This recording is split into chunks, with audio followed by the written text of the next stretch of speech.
Bumisita sa Davao City kahapon ang governor ng Fujian Province ng People's Republic of China na si Honorable Zhao Long.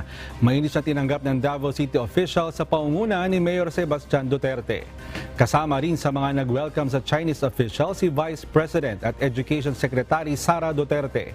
Pinasalamatan ni VP Sara si Governor Zhao Long dahil sa ginawa nitong renewal sa Sister City Agreement sa pagitan ng Davao City at Jinjiang City sa Fujian, China.